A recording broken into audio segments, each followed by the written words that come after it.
Dans Apocalypse 3, le Seigneur déclare « Je sais que tu es pauvre ». Il adressa ces paroles à l'église de Laodicée.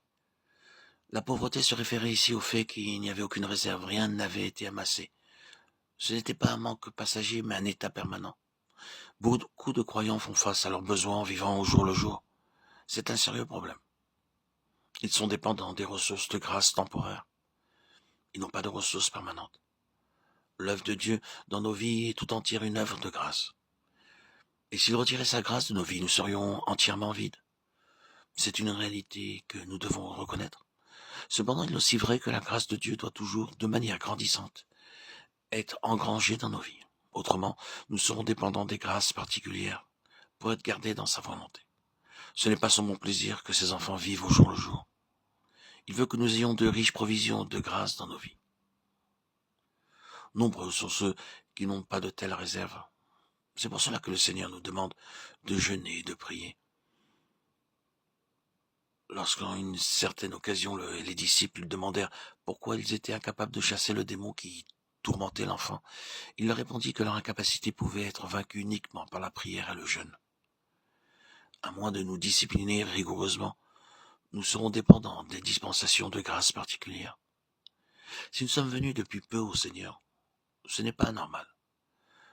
Mais si c'est encore le cas après un certain nombre d'années de dépendre de telle expérience, cela montre un état de pauvreté et de faiblesse. La richesse, c'est le contraire de la pauvreté.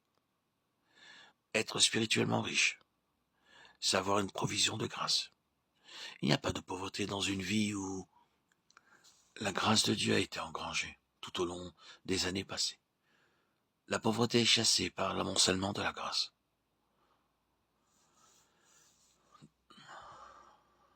Dans l'épître de Paul aux Corinthiens, puisque dans toute autre partie du Nouveau Testament, nous avons une révélation de la vie du chrétien. Nous avons un homme, Paul, décrit à nos yeux. Dans sa lettre aux Romains, il met en évidence la profondeur du salut par la grâce. Et dans sa lettre aux Éphésiens, il met en lumière la profondeur de la révélation. Mais lorsqu'il écrit aux Corinthiens, nous pouvons découvrir l'intimité de sa personne, car il ouvre son cœur et nous parle de lui-même.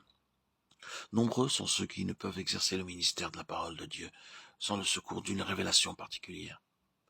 S'il leur arrive parfois d'en être dépourvus, alors le ministère se trouve au point mort, parce que cette révélation est la source de leur éloquence.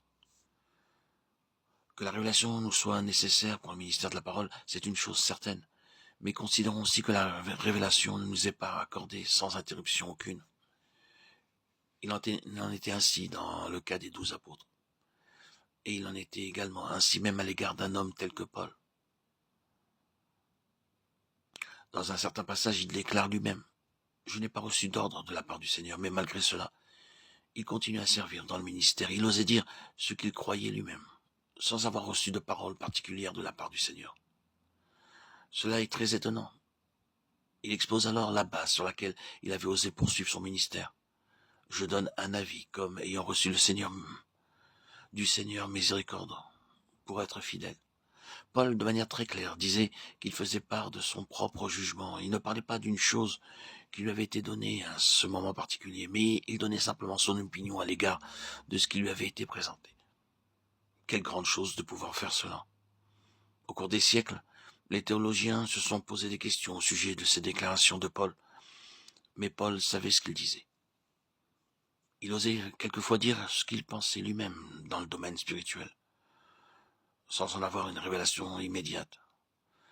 Parler dans de telles circonstances pouvait paraître présomptueux aux yeux des autres, mais il n'y avait aucune présomption de la part de Paul. Les chrétiens qui reçoivent uniquement assez de grâce pour faire face aux besoins immédiats doivent conserver le silence, jusqu'à ce qu'ils aient reçu quelques paroles particulières venant du Seigneur. Mais en ce qui concerne Paul, il n'en était pas ainsi. Son secret était celui-ci. Pendant des années, il y avait eu une accumulation de la grâce de Dieu dans sa vie. Avec Paul, nous voyons un homme qui affirme, et cela à plusieurs reprises, qu'il n'a pas reçu un ordre du Seigneur pour parler. 1 Corinthiens 7, 6, 12, 25. Et qui cependant parle. Et finalement, lorsqu'il a dit tout ce qu'il devait dire sur le sujet en question, il déclare encore qu'il exprime son propre jugement. Il conclut toutefois par cette remarque. Et moi aussi, je crois avoir l'Esprit de Dieu. 1 Corinthiens 7, 40. C'est une chose très précieuse de voir que, quoique Paul n'était pas conscient d'annoncer la parole de Dieu, il était tout de même sous le contrôle du Saint-Esprit et spontanément, il exprimait la pensée de Dieu. Certains croyants sont toujours empressés d'affirmer que l'Esprit les anime pour dire ceci ou cela. Ils sont tellement conscients que ce qu'ils disent, c'est la parole de Dieu. Je crains que de tels chrétiens trahissent ainsi leur pauvreté. Un chrétien riche, à cause de l'abondance de la grâce dans sa vie, peut partager la pensée de Dieu, sans pour autant être très conscient qu'il est la bouche de Dieu.